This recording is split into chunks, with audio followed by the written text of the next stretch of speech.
Les damos la bienvenida a Comprensión de los Tiempos. Hoy continuamos con la cuarta sesión de Hechos con el pastor Humberto Paz. Así que los animo a tomar notas, a estar concentrados y antes de darle paso al pastor Humberto, vamos a orar. Padre, te damos gracias, Señor, por este tiempo. Te pedimos en el nombre de Jesús, Señor, que podamos guardar todo lo que vamos a aprender el día de hoy en nuestro corazón para poder llevarlo a la práctica. Gracias, Señor, por la vida del pastor Humberto. Te pedimos lo que tú traes, hayas puesto en su corazón, Él lo pueda transmitir conforme a tu voluntad, Señor, para que podamos edificarnos. Padre, lo bendecimos en el nombre de Jesús. Amén. Amén. Adelante, pastor Humberto, la clase es suya. Bueno, bienvenidos a todos una vez más a esta clase sobre el libro de los Hechos. Si pueden abrir sus Biblias y tenerlas en capítulos 6 y 7 para empezar, sería bueno porque vamos a hablar de ciertos detalles que creo que es mejor verlos en los versículos de la Escritura y así, aparte de tomar las notas. Así es que les animo a abrir sus Biblias en esos pasajes. Estos primeros 7 capítulos de Hechos, vamos a hablar del 6 y 7 ahora, pero lo que hemos estado hablando y lo que vamos a hablar ahora tiene que ver con las oportunidades que Dios les está dando a Israel para que regresen al camino de Dios. Los capítulos 2 al 7, los mensajes son dirigidos aunque son dirigidos a Israel específicamente, o primeramente, son dirigidos a personas que conocían la palabra de Dios, conocían el Antiguo Testamento, tenían tradiciones religiosas que deberían ser de adoración para Dios, pero desafortunadamente cuando Jesús vino, no lo reconocieron, no lo aceptaron como el Mesías, y Jesús continúa dándoles oportunidad a Israel para que sea el pueblo que dé a conocer a Dios al mundo. Esto fue el llamado original para Israel. Sin embargo, desafortunadamente, como sabemos, Israel no lo aceptó cuando Cristo estuvo en esta tierra. Y aparte de eso, Dios les da pruebas indubitables sobre que Jesús era el Mesías. Jesús es el Mesías que esperado, pero aún en todas estas oportunidades que Dios les está dando, vemos un rechazo de Israel al mensaje de Dios y a la oportunidad para que el reino de Dios sea manifestado una vez más a través de Israel hacia el mundo. Ahora, capítulos 6 y 7 nos relata el rechazo oficial de Israel al mensaje del Evangelio a otras segunda, tercera y cuarta oportunidad para que Israel reconozca a Cristo como el Mesías y lo dé a conocer al mundo.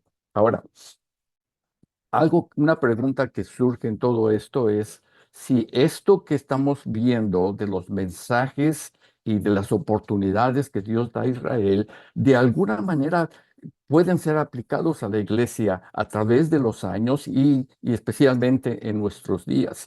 Hay aspectos de estos mensajes que son aplicables a la iglesia el día de hoy.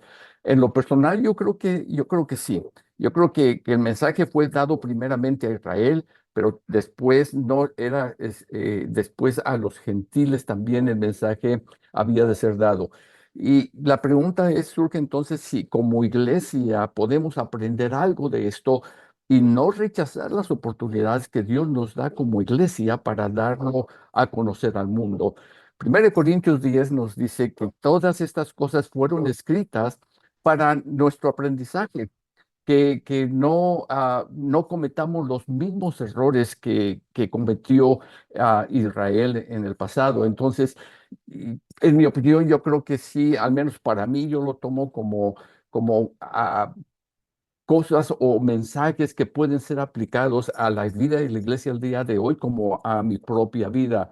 Y tener cuidado de no cometer el error de rechazar las oportunidades que Dios nos está dando para darlo a conocer al mundo. Entonces, entramos en el capítulo 6 y vamos a ver el capítulo 7 a ver hasta dónde llegamos. Pero el capítulo 6 nos habla de el conflicto que surge entre el cuidado de las viudas. Había las viudas hebreas y las viudas griegas que estaban siendo cuidadas y se les proveía ayuda para su sustento y su subsistencia. Surge el conflicto de que los griegos que eran cristianos, judíos cristianos, que las griegas estaban siendo descuidadas y que se le estaba dando más atención o preferencia o mejor cuidado a las viudas hebreas. Y es donde surge este conflicto y entonces los apóstoles le dicen a la gente que busquen entre ellos a 7 personas de buen testimonio, llenos del Espíritu Santo y sabiduría, para que entonces se encarguen del cuidado de las viudas. Notamos que los 7 que son escogidos tienen nombres griegos. En otras palabras, eh, de alguna manera, Hechos 4, cuando dice que todos tenían las cosas en común y que había tal unidad, de alguna manera del capítulo 4 ahora al capítulo 6 se perdió algo de la pureza, de ese cuidado que tenían los unos por los otros y comenzaron a ver esas diferencias. No, no quiero decir racismo, pero prejuicios quizás, o racismo, pero para mí es más el prejuicio de la arrogancia de los judíos pensando que ellos eran los primordiales en todo, aunque se les daba la oportunidad a ellos primeramente, pero había una arrogancia en ellos quizás que descuidaban a las viudas griegas. Y surge entonces el nombramiento de los 7 diáconos que son griegos y comienzan entonces a tener cuidado de eso. Vimos algo sobre la iglesia que permanecía en la doctrina de los apóstoles y Esteban y Felipe, en mi punto de vista, mi entendimiento, son resultado de la clase de enseñanza que estaban recibiendo la iglesia y que ahora Dios escoge y que Dios guía por el Espíritu Santo a que estos hombres sean nombrados como diáconos. Y es algo que yo creo que necesitamos también tener en cuenta cuando estamos en una iglesia y estamos por nombrar o estamos por elegir personas para liderazgo, que tengamos muy en cuenta no tanto las habilidades que tienen, si cantan bonitos, si predican bonitos, si tienen una personalidad muy atractiva, pero esas no son las cualidades que los apóstoles fijaron. Las cualidades eran que fueran personas de buen testimonio, llenos del Espíritu Santo y de sabiduría, que vienen como resultado del derramamiento de la llenura del Espíritu Santo en sus vidas. Y entonces estos son los que comienzan a servir a las viudas y de ahí entonces Dios levanta a Esteban para predicar el Evangelio y lo usa en una forma sobrenatural con los milagros y las maravillas que Esteban comenzaba a hacer. No solamente eso, pero la forma de predicar. Él hablaba con sabiduría y con el Espíritu de Dios, de tal manera que dice la Escritura que los que se oponían a Esteban no podían resistir su sabiduría y al espíritu con el cual hablaba. Y esto es tan esencial aún para nuestros días que ya sea si estamos testificando de Cristo a una persona, o si estamos predicando, si somos diáconos, lo que seamos, somos parte del cuerpo de Cristo, que cuando hablamos, hablemos con la sabiduría y el Espíritu de Dios. Inspirados por la sabiduría y el Espíritu de Dios en nuestras vidas, y de tal manera que los oyentes no puedan resistir eso. Puede traer consecuencias no muy gratas para nosotros, pero es el mensaje del Evangelio que llega a los corazones de alguna manera que algunos van a aceptar, otros van a rechazar. Los que se oponían a Esteban sobornan y traen falsos testigos para que den un falso testimonio con respecto a lo que predicaba Esteban. Lo acusan de hablar blasfemia contra el templo y la ley de Moisés, versículos 13 y 14 del capítulo 6. Y luego también los falsos testigos hablan de que hablaba mal en contra del templo, y vamos a ver esto un poquito más adelante.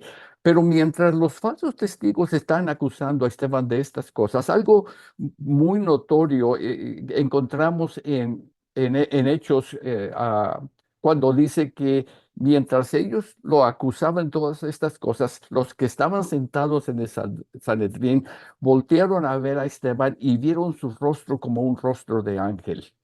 Esto debió ser una señal para que ellos creyeran. Y eso era tal la presencia de Dios en Esteban, que los del Sanedrín vieron más allá de su rostro físico, vieron, yo creo que, una señal de Dios para ellos, para demostrarles que Esteban era siervo de Dios y que Esteban estaba hablando por el Espíritu de Dios, para que aceptaran y recibieran el mensaje. Desafortunadamente lo rechazan.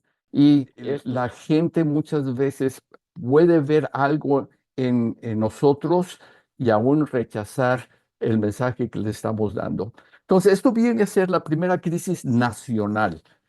Anteriormente había sido en forma regional, quizás en forma local. Ahora viene a ser un rechazo nacional del ofrecimiento del reino de Dios a los judíos en Jerusalén. El testimonio de Esteban se refiere, la respuesta de él viene a ser, por ejemplo, del versículo 2 al 16, habla del periodo de los patriarcas. De los versículos 17 al 43 responde a las acusaciones de los que se oponen, y es una respuesta a la acusación de blasfemia contra Moisés. Y de 44 a 50 del capítulo 7 es la respuesta a la acusación de blasfemia contra el templo. En esto Esteban comienza a desmenuzar el mensaje, comienza a dar el mensaje de tal manera que sigue ese patrón. Y comienza con el llamado de Abraham y su descendencia. El versículo 6 les recuerda que Dios le habló a Abraham, y le dijo que Israel sería esclavo por 400 años, y que a la cuarta generación Dios los llevaría otra vez a la tierra prometida. Eso lo encontramos en Génesis capítulo 15, versos 13 y verso 16. Entonces, esto es un fundamento que está poniendo Esteban. Esteban, con tal sabiduría, predica de tal manera que no les da todos los detalles de algo de una vez, sino que presenta un fundamento sobre cuál va a construir más tarde, en unos versículos más tarde. Pero antes de que siga con Abraham, comienza y le habla de los patriarcas, le habla de José, la función de José en Egipto. Todo lo que José pasó, sufrió, cómo Dios lo libró de todas esas cosas y los planes que Dios tenía para José, ah, ah, y, y- y cómo fue vendido por sus hermanos, pero todo tenía un propósito. Y José, cuando habla con sus hermanos, decía: lo que vosotros hicisteis con intención de dañar, Dios tenía otro propósito para bien, no solamente para José, sino para el pueblo de Israel. Ah, y entonces habla de cómo Dios los saca de Egipto. Versículo 17 es importante, y volvemos a lo que hablamos acerca de la promesa, o de lo que Dios le había hablado a Abraham en Génesis 15.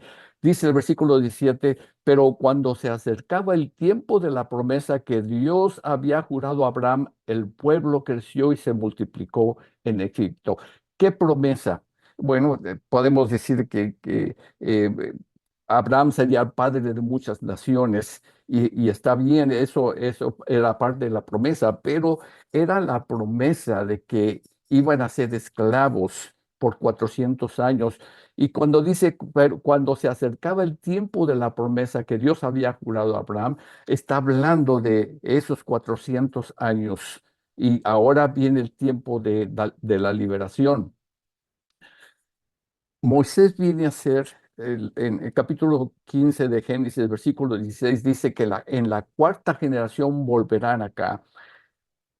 Y ese es en este tiempo cuando Moisés es considerado como la cuarta generación que viene a liberar al pueblo de Israel de la esclavitud. Éxodo capítulo 6 nos da la genealogía de Moisés y nos habla de la promesa o de lo que Dios le habló a Abraham acerca de la esclavitud. Comienza con aquellos que estuvieron en Egipto, que vinieron a Egipto, los patriarcas que vinieron a Egipto y fueron entonces esclavos por 400 años. Ahora, Moisés era de la tribu de Leví. Capítulo 2 de Éxodo, versículo 1, habla de que un hombre de la tribu de Leví se casó con la mujer de la madre de Moisés. Entonces, Amram era de la tribu de Leví, Amram el padre de Moisés. Viene en aquel tiempo, dice el versículo 20, en aquel mismo tiempo, en ese mismo tiempo cuando se acercaba la promesa, se acercaba el cumplimiento de la promesa, en aquel mismo tiempo nació Moisés.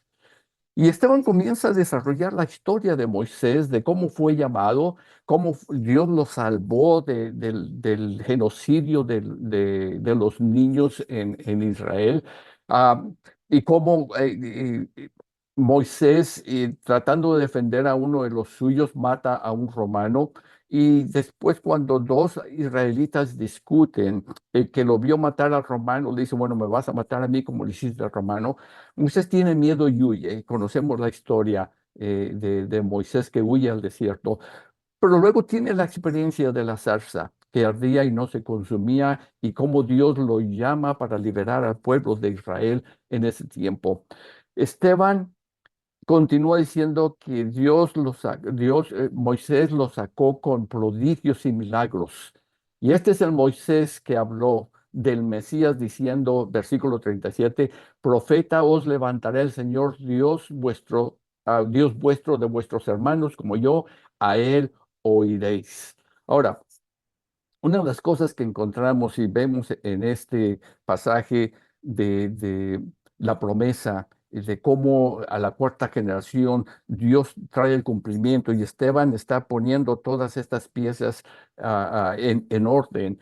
Y lo que nos muestra en esto es que Dios ha estado al pendiente de Israel a través de toda la historia, sin importar cuáles eran las circunstancias que estaban pasando. Dios estaba involucrado y estaba al pendiente de todo. Por eso en Génesis 15, 16 dice, en la cuarta generación volverán acá. Ahora, en años después, Moisés, Esteban relata el cumplimiento de esta promesa de venir a liberar al pueblo de Israel. Y está diciendo en cierto sentido que Dios ha estado siempre mirando por el bienestar, por la redención de su pueblo y ha estado al cuidado de ellos en todo, aún en las circunstancias más difíciles que habían enfrentado. Y esto es una lección para nosotros. Dios está involucrado en nuestra vida personal, en la vida de la iglesia del día de hoy, en nuestra vida personal. Dios está al pendiente, Dios está al cuidado de todo lo que atravesamos en la vida y el propósito primordial de Él en todo esto es que Él quiere redimirnos y quiere cumplir sus promesas en nuestras vidas y en la vida de la iglesia el día de hoy. Y esto para mí es una de las lecciones importantes que podemos aprender de este pasaje. Dios está involucrado, Dios ha estado y está interesado en todo lo que sucede en nuestras vidas y cómo Él quiere redimirnos y cómo quiere liberarnos de cualquier opresión en la que podamos encontrarnos en un momento determinado. Versículo 38 del capítulo 7 comienza a describir la rebeldía y todo esto es un mensaje a los israelitas que se oponían al mensaje del Evangelio y a lo cual Esteban está respondiendo a ellos. Y comienza a hablar de la rebeldía de Israel en el desierto, a pesar de todos los milagros que Dios estaba haciendo y hacía en medio de ellos. Israel eh, continuaba rebelándose contra Dios, continuaba tentando a Dios y no sin confiar en Dios.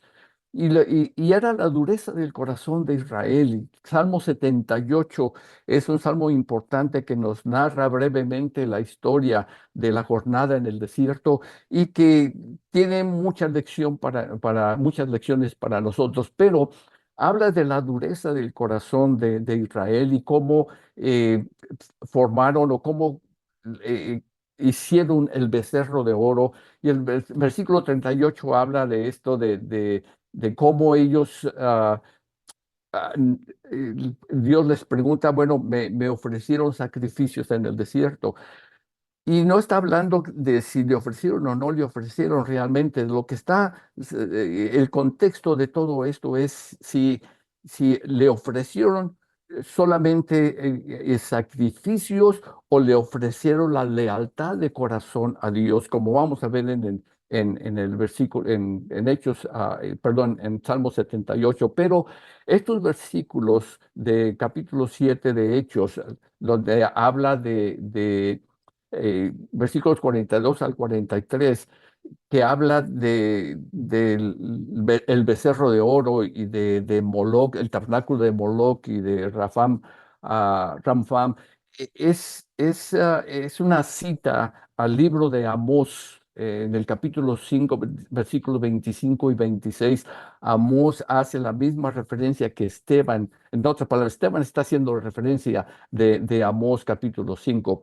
Salmo 78, como digo, es muy largo para citarlo todo, pero lo primordial que encontramos es que a pesar en cada ocasión en que Dios hacía los milagros en Israel para librarlos, el abrir el mar rojo, el darles maná del cielo, el sacar agua de la roca, el endulzar las aguas de Mara, después de todo lo que ellos veían y experimentaban de Dios y cómo Dios se manifestaba en ellos, hay unos versículos en el capítulo, en el Salmo 78, que revelan la verdadera actitud o el corazón verdadero que tenía Israel para con Dios, de lo cual nosotros necesitamos cuidarnos. El hecho de ver milagros en nuestras vidas o en nuestros medios no es todo lo que Dios quiere. Dios quiere que confiemos en Él y que nuestro corazón sea leal a Dios en todo.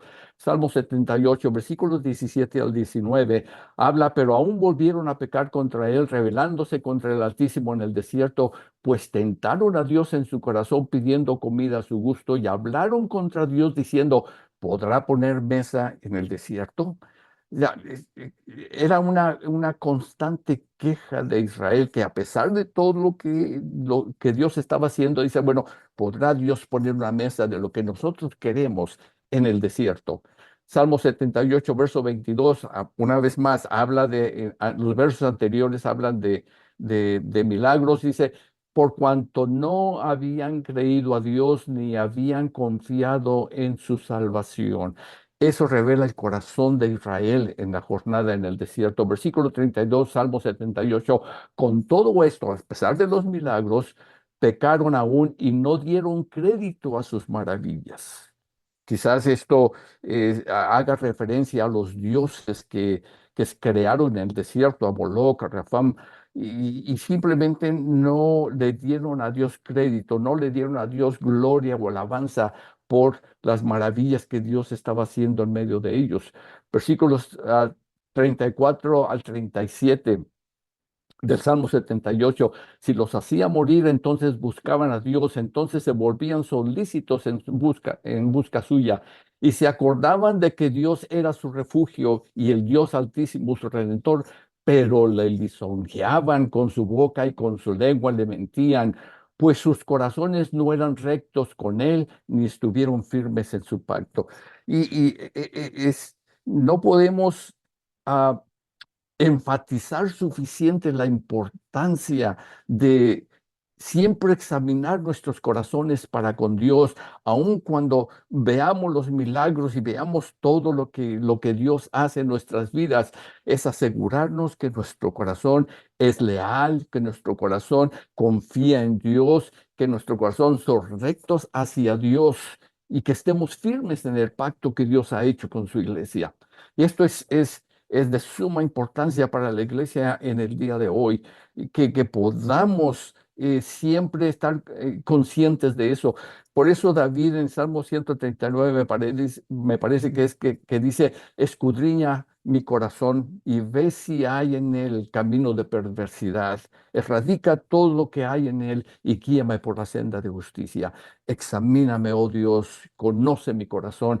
Y eso es una oración que hemos de llevar a cabo, que hemos de hacer constantemente en nuestras vidas, aun cuando vemos los milagros, aun cuando vemos todas estas cosas y maravillas de Dios, es siempre pedir a Dios que examine nuestro corazón, que no haya arrogancia, que no haya orgullo, que no nos sintamos que somos mejores que otros porque estamos viendo o experimentando las maravillas de Dios, pero que todo es por la gracia y la misericordia de Dios y que nuestro corazón debe ser recto y debe ser leal para con Dios. Versículos 39 del capítulo 7 de Hechos, nuestros padres no obedecieron, sino que le desecharon y en sus corazones volvieron a Egipto, se volvieron a la idolatría, tuvieron el tabernáculo del testimonio en el desierto.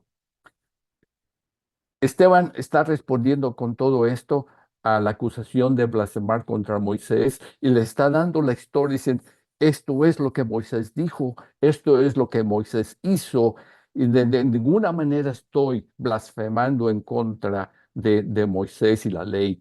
Ahora recordemos que en Hechos dice que sobornaron falsos testigos para que dieran falso testimonio de lo que Esteban estaba predicando. Y Esteban ahora está respondiendo a todas estas preguntas. Luego habla acerca del tabernáculo del testimonio que fue hecho conforme al patrón, conforme a lo que Dios le había mostrado a Moisés que debía ser el, ah, el tabernáculo en donde se ofrecían los sacrificios a Dios en aquel tiempo. Menciona Esteban después a David, lo menciona brevemente y menciona que David propuso construir un templo, pero Dios no le permitió, sino que Salomón fue quien edificó el templo.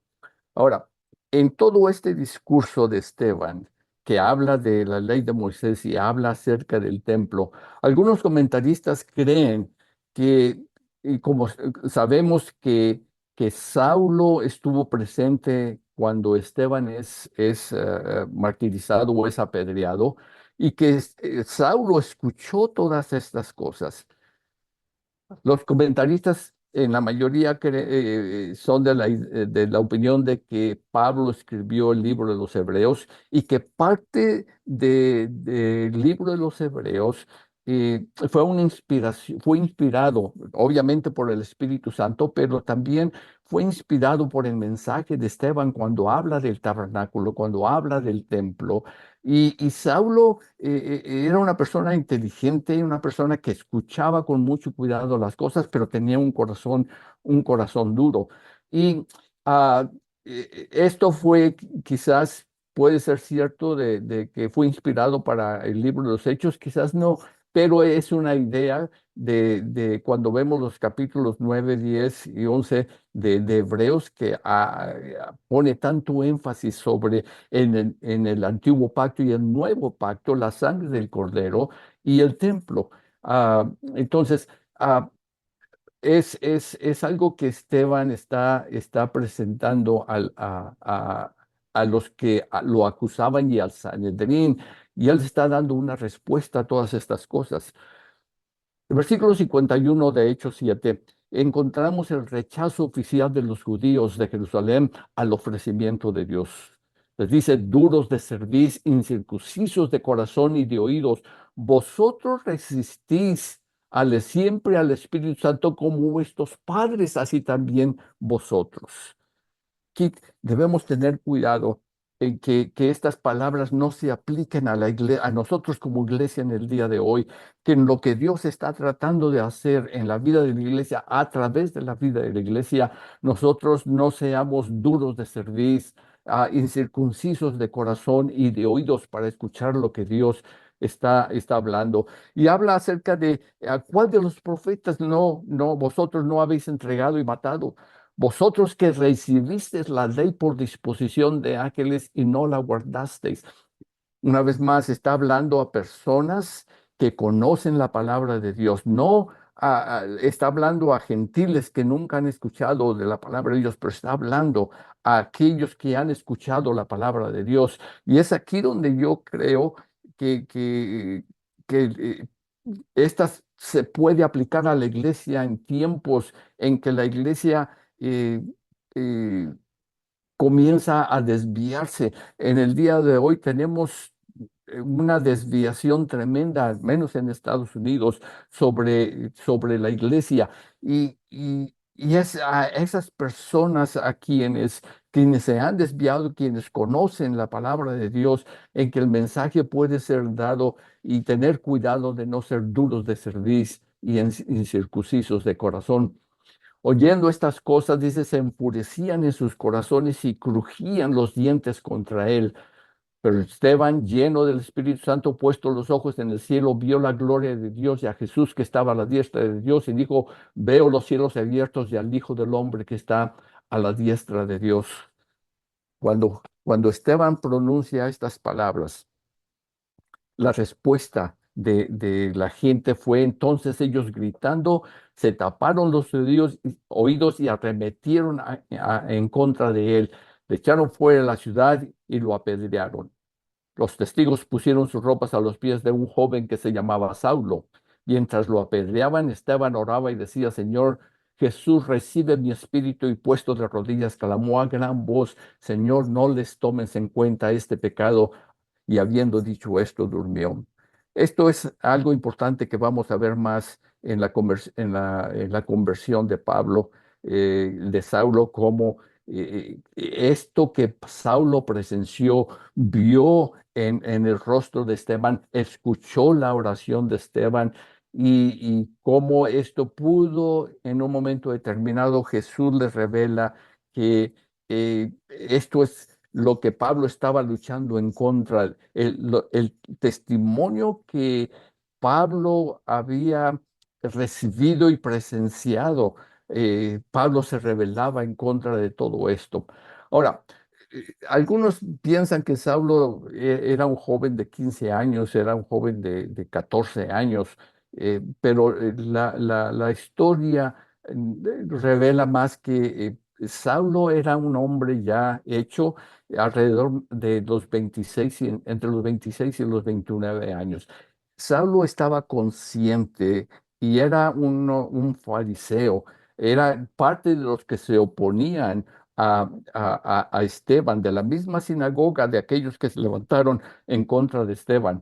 Y en Hechos 8 no está limitado solamente a los apóstoles, sino a toda la iglesia. Y Esteban viene a ser un mártir por causa del Evangelio.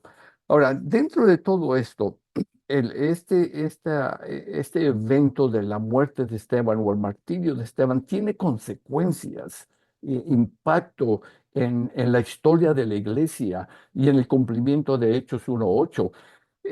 Tiene un impacto que cambia el curso de la historia quizás, o comienza un periodo para el cumplimiento de Hechos 1:8. La ira o furia contra Esteban en el capítulo 7, verso 60, entonces viene a tener un impacto en el resto de la historia. En la parte, la otra, el otro impacto que vemos que cambia parte de la historia o viene a traer una ampliación o amplitud sobre el papel de la iglesia es la violencia contra Pablo en Hechos capítulo 22, verso 22. Y luego el tercer impacto es la continuación de la predicación del Evangelio a los gentiles que comienza que es establecida en Hechos capítulo 28, versículo 28.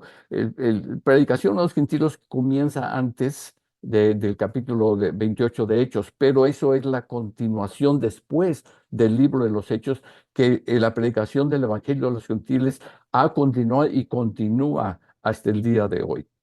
Ahora, las consecuencias del martirio de Esteban.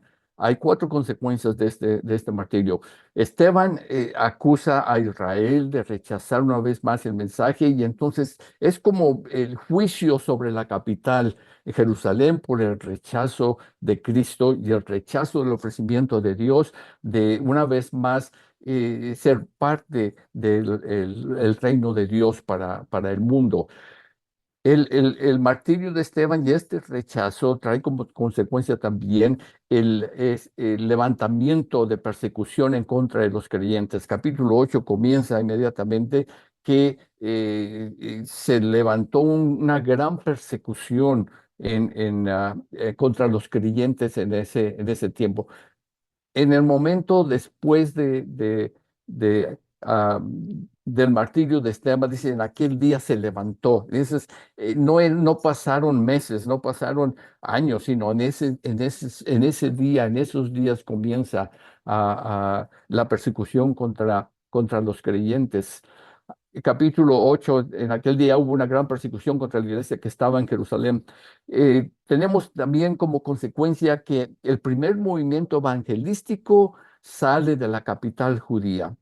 Acordémonos que fueron llamados para ser testigos en Jerusalén primeramente, pero Judea, Samaria y hasta lo último de la tierra. Y aquí es donde vemos el primer movimiento evangelístico que sale de Jerusalén, no voluntariamente, sino por la causa de la persecución. Y todos fueron esparcidos por las tierras de Judea y Samaria, salvo los apóstoles. Los que fueron esparcidos, capítulo 8, verso 4, ah, iban por todas partes anunciando el Evangelio. Y luego comienza a hablar de Felipe y vamos a hablar un poquito más de Felipe después. Pero el martirio de Esteban, entonces de los capítulos 8 al 11 tenemos la predicación del Evangelio en Samaria, en Damasco, y la predicación del Evangelio a Cornelio y después la iglesia establecida en Antioquía. Y la cuarta consecuencia es que el nuevo centro de operaciones para el Evangelio viene a ser Antioquía, ya no es Jerusalén, pero ahora es Antioquía el centro de operaciones para la predicación del Evangelio al resto del mundo.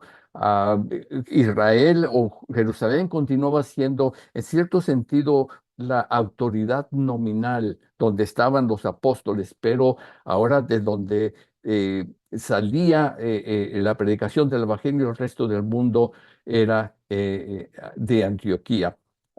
En capítulo 11 podemos encontrar estas cosas y podemos ver cómo dice en Hechos 11:19, ahora bien, los que habían sido esparcidos a causa de la persecución que hubo con motivo de Esteban, pasaron hasta Fenicia, Chipre y Antioquía no hablando a nadie palabras, sino solo a los judíos. Y seguían con la idea de que el mensaje debería ser dado primero a los judíos, pero ahora ya no era a los judíos de Jerusalén, era a los judíos de la dispersión, los judíos que estaban dispersos a través del Imperio Romano.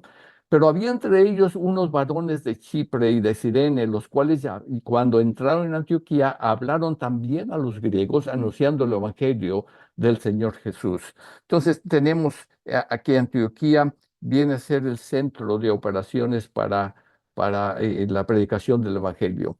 Capítulos 8 y 9 de los Hechos nos habla principalmente de Felipe, que Felipe, otro de los diáconos que fueron nombrados en Hechos capítulo 6, Dios lo levanta y comienza a usarlo.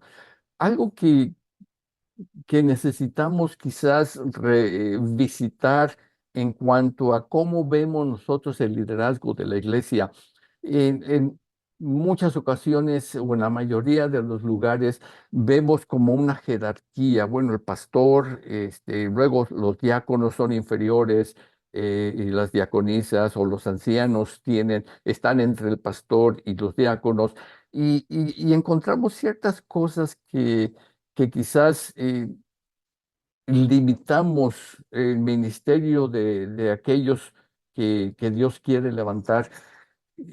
Pero recordemos una vez más que cuando tenemos líderes en la iglesia, sean ancianos, pastores, ancianos o diáconos, hay ciertas instrucciones de no tanto la habilidad que tengan para enseñar o para cantar o para dirigir, en fin, las instrucciones es que sean hombres de buen testimonio, llenos del del Espíritu Santo y de sabiduría para tratar con la gente.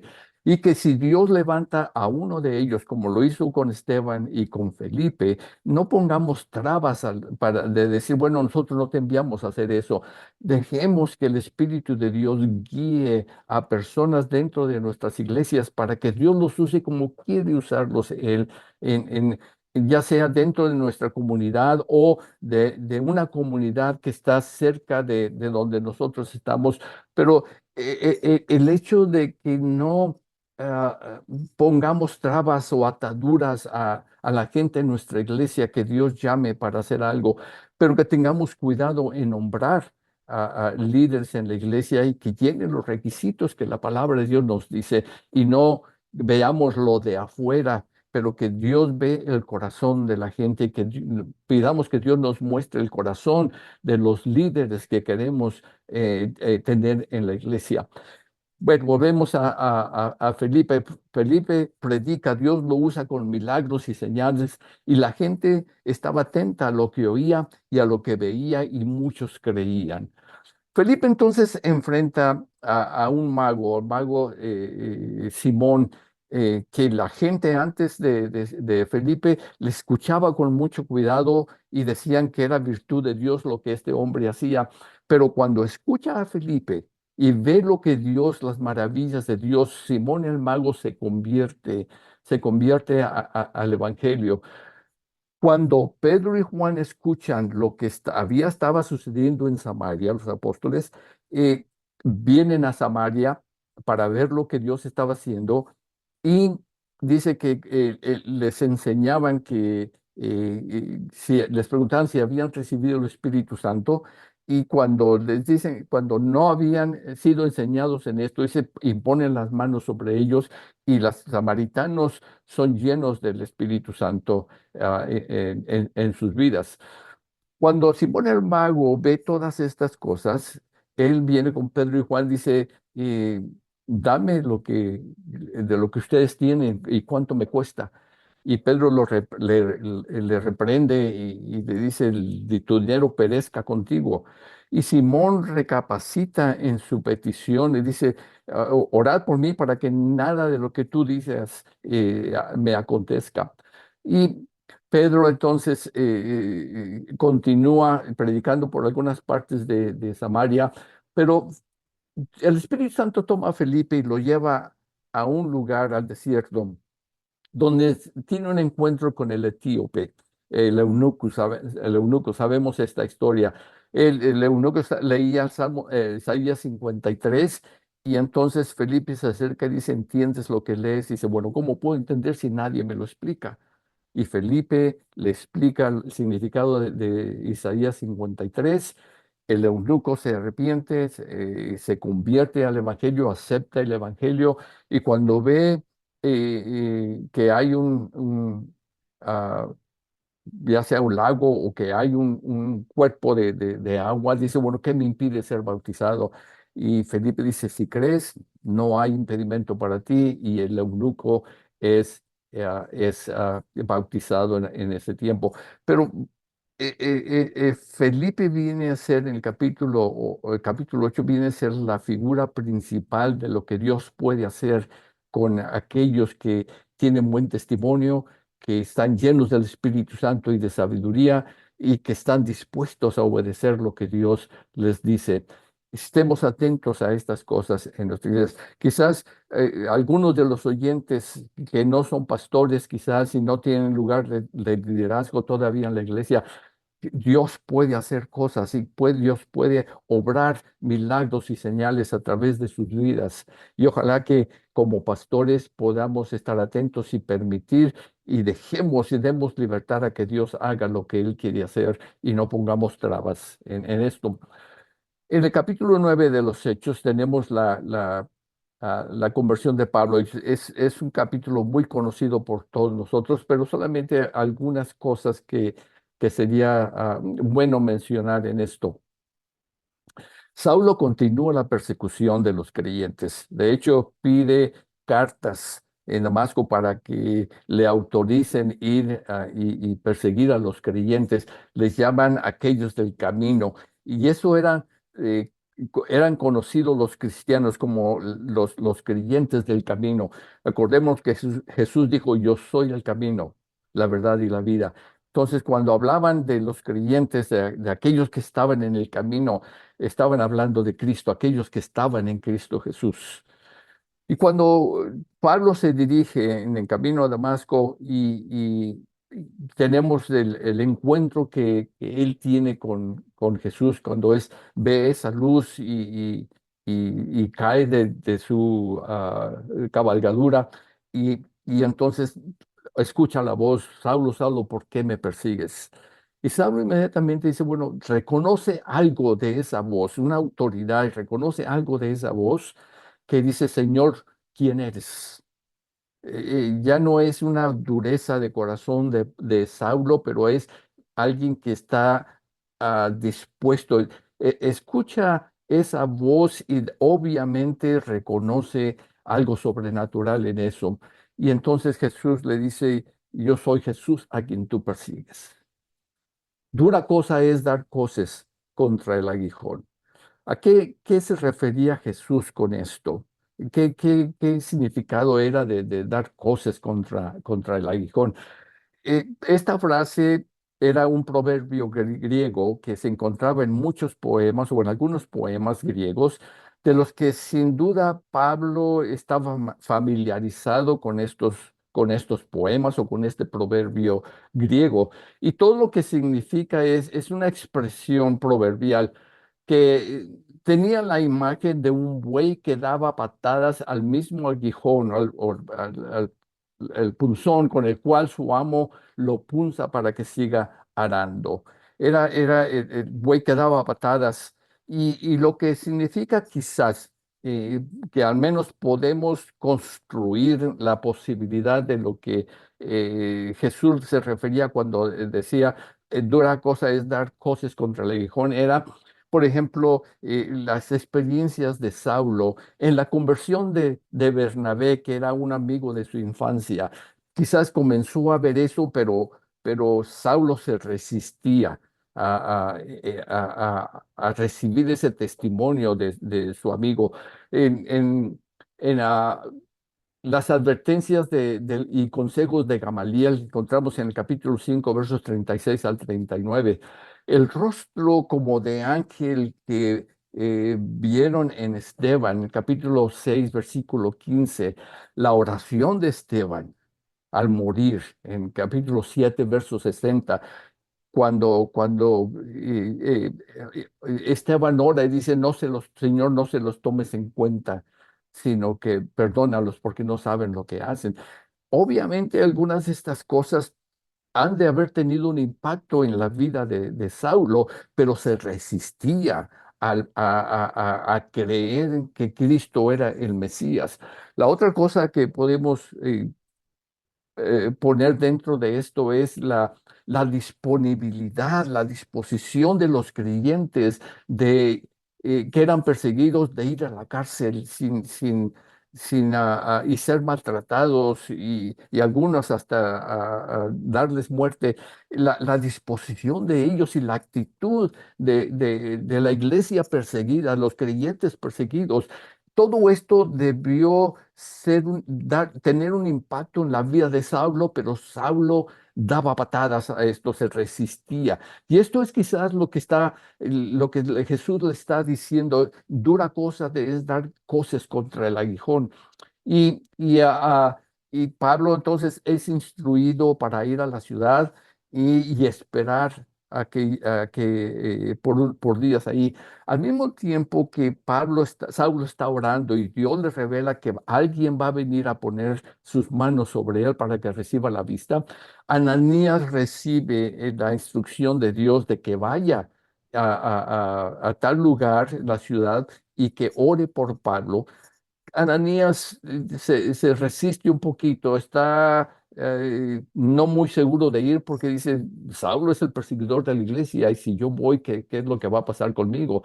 Quizás no sabía todavía lo que Dios había hecho, Jesús había hecho con Saulo en el camino a Damasco, pero Dios lo instruye, Ananías obedece, conocemos la historia de todo esto. Después de la sanidad de Saulo, predica en Damasco, capítulo 9, versículo 20. La gente estaba atónita al escuchar la predicación de Pablo porque lo reconocían que era el perseguidor de los creyentes. Ahora, los judíos que apoyaban el martirio de Esteban, de la cual Saulo era parte, ahora ellos son los que se oponen a Saulo y buscan matarlo, pero los discípulos lo ayudan a escapar al hacerlo descender de la pared de la ciudad para que escape y Saulo va a Jerusalén tratando de reunirse con los apóstoles. Los apóstoles no querían reunirse con él, tenían temor, no estaban seguros de que la conversión de Pablo era genuina. Quizás pensaban que era una trampa para llegar a los apóstoles y hacerles daño. Pero Bernabé, su amigo de la infancia, él va y busca a Saulo y lo trae ante los apóstoles, lo introduce ante los apóstoles y entonces Pablo o Saulo comienza a narrar su experiencia en el camino de Damasco, comienza a narrar la visión que tuvo y cómo Jesús le envió a Ananías y vino la sanidad y cómo Saulo ahora era un creyente en el Señor Jesucristo. Versículo 31 del capítulo 9, temporalmente al menos. Ahora dice, entonces las iglesias tenían paz por toda Judea. Saulo dejó de perseguir a la iglesia. Galilea y Samaria y eran edificadas andando en el temor del Señor y se acrecentaban fortalecidas por el Espíritu Santo. Una vez más, la función del Espíritu Santo en la iglesia es el Espíritu Santo quien nos fortalece, fortalece a la iglesia para, para soportar cualquier cosa que venga en contra de la iglesia. El capítulo 9 ahora mezcla un poquito las personalidades o la tensión entre Pedro y Pablo. Pedro enfrenta a Eneas y hay una sanidad en la vida de Eneas y también nos narra la resurrección o Dorcas siendo resucitada a través del ministerio de Pedro. Y entonces Pedro continúa por unos capítulos siendo la figura principal, aunque Pablo comienza a ser introducido, Pedro sigue siendo la figura principal hasta el capítulo 12. En el capítulo 10 encontramos la visión de Cornelio. Cornelio estaba en oración y ayuno y el Espíritu le revela, el Espíritu le instruye que envíe a sus siervos a la ciudad de Jopa para que busquen a Simón Pedro y que lo traigan acá. Al mismo tiempo que Cornelio está teniendo esta visión, Dios está tratando con Pedro. Es interesante cómo muchas veces cuando Dios nos habla a nosotros con respecto a algo que necesitamos hacer, Dios está tratando con aquellas personas antes de que nosotros lleguemos con ellos. Lo mismo sucedió con Ananías. Mientras Dios le revela a Ananías, Dios le está revelando a Pablo, a Saulo, que Ananías va a venir con él. Entonces, cuando Dios nos revele algo, algo que nos instruye a hacer, estemos conscientes que quizás Dios está tratando con esas personas. Dios las está preparando también a esas personas para que reciban el mensaje del Evangelio o lo que Dios quiera que nosotros hablemos con ellos. Y tenemos entonces todo esto como la visión de Pedro que aún ah, ah, en las dispositivas yo puse algo acerca del espíritu de la confesión de Pedro sobre su espíritu de racismo. Quizás racismo no es la palabra adecuada aquí. Más que todo es su espíritu de eh, perjuicio por lo que él pensaba ser de Israel, del pueblo escogido. Entonces había quizás un perjuicio ahí, ¿no? Racismo quizás es una palabra demasiado fuerte para usar en este caso y entonces bórrela de su mente y pongamos más como perjuicio en contra de lo que Dios quería hacer con los gentiles. La confesión de Pedro sobre ese espíritu de perjuicio, versículo 28, el capítulo 10. ¿Por qué me hiciste venir? A pesar de lo que la visión que Dios le había dado, Pedro dice, bueno, ¿y por qué me hiciste venir? ¿Para qué me llamaste? ¿Para qué quieres que viniera? Dios ya le había dicho la razón, el por qué. Entonces, a Pedro hace esta pregunta y de hecho fue Dios quien le hizo ir a Cornelio. ah, Estamos para ir, Cornelio, cuando Pedro le pregunta, ¿para quién me hiciste venir? Pero Cornelio dice, estamos listos para oír todo lo que Dios te ha mandado. De acuerdo a la visión que Cornelio había tenido, de acuerdo a las instrucciones que Cornelio había tenido de parte de Dios, y Pedro comienza a dar testimonio del Evangelio, comenzando con Juan el Bautista, cómo Jesús fue ungido, fue bautizado, y ungido por Dios en espíritu y poder, sanando a los oprimidos del diablo, liberando de demonios, de los cuales Pedro dice, nosotros fuimos testigos y fuimos testigos de su crucifixión y resurrección. Y mientras Pedro hablaba de estas cosas, Dios derrama de su espíritu sobre Cornelio y los que estaban ahí en su casa. Y, y que Pedro entiende entonces que Dios no hace acepción de personas. Y Pedro los alienta a bautizarse. Estamos yendo un poquito rápido sobre estos capítulos porque ya el fundamento lo tenemos. Ahora comienza algo en el que comienza algo, la evangelización de los gentiles. Ahora Cornelio, un gentil, un centurión. Y Pedro, en el capítulo 11, Pedro cuando regresa a Jerusalén es confrontado por los hermanos que estaban en Judea, ah, por haber entrado a la casa de un incircunciso. Acordémonos que Pedro cuando habla con Cornelio dice, vosotros sabéis cuán abominable es para mí entrar y comer y estar con incircuncisos. Ahora, los hermanos cuando escucharon lo que Pedro había hecho, lo confrontan y lo reprenden en cierto sentido. Y Pedro les cuenta lo sucedido. Pedro les narra todo lo que había pasado. Y los apóstoles y hermanos callaron y glorificaban a Dios, entendiendo que también Dios ha dado arrepentimiento para vida a los gentiles.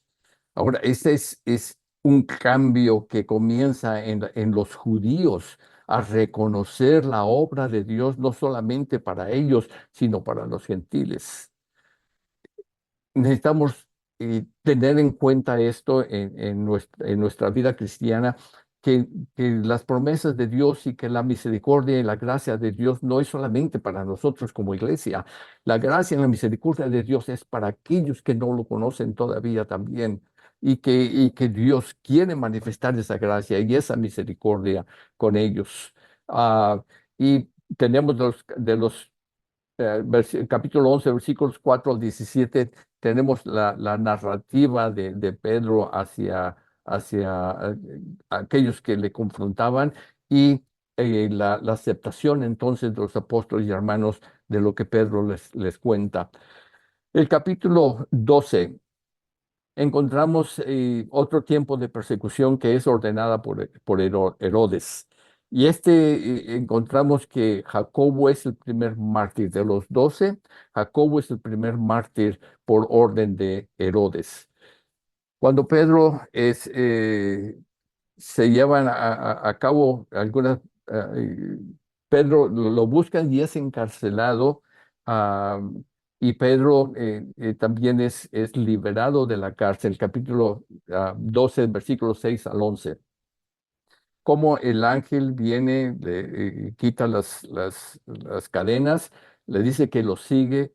Pedro no cree muy bien lo que está pasando y comienza a ver qué pasa la primera guardia y la segunda guardia, y entonces se da cuenta que realmente es el ángel del Señor que lo ha liberado, y sale y entonces va a donde estaban una reunión de oración en una casa.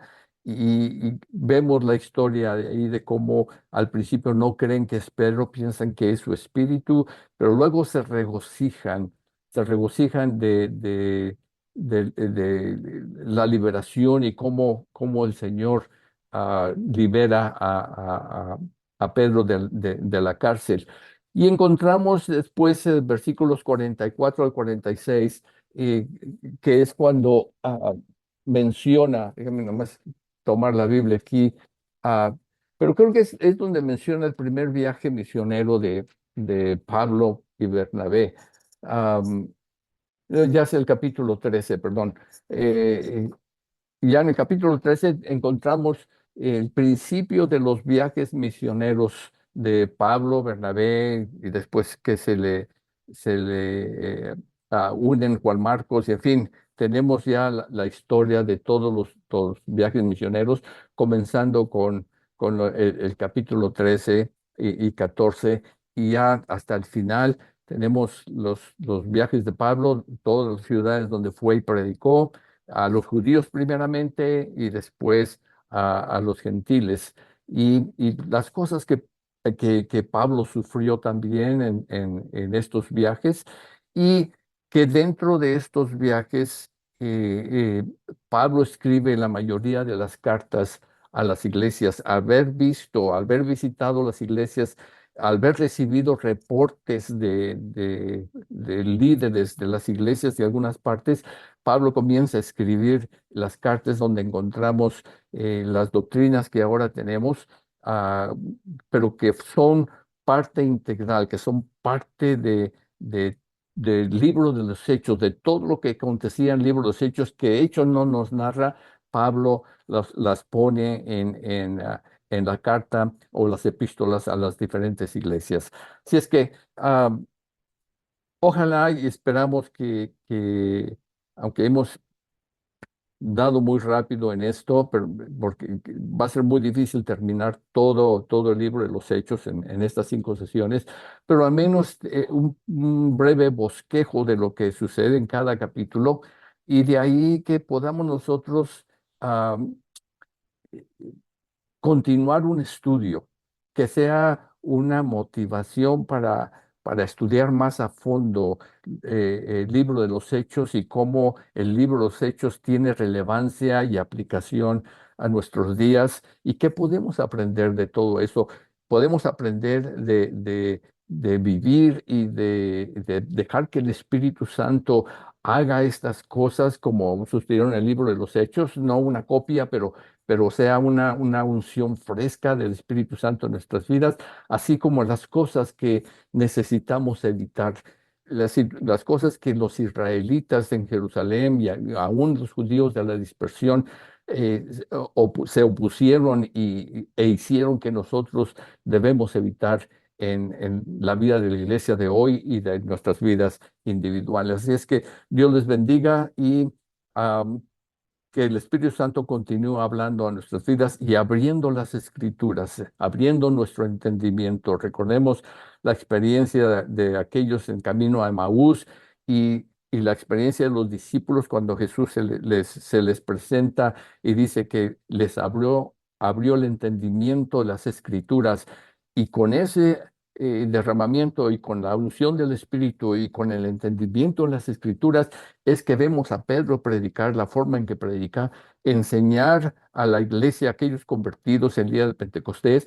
Tenemos la vida de Felipe y la vida de Esteban, el conocimiento de las Escrituras y la aplicación de las Escrituras del Antiguo Testamento al día en que ellos vivieron, que eso sea lo que nosotros o el Espíritu Santo pueda hacer a través de nosotros y en nuestras vidas, que abra nuestro entendimiento a las Escrituras y que podamos ah, aprender y podamos aplicar lo que conocemos de la Escritura al día de hoy a la iglesia. Dios les bendiga.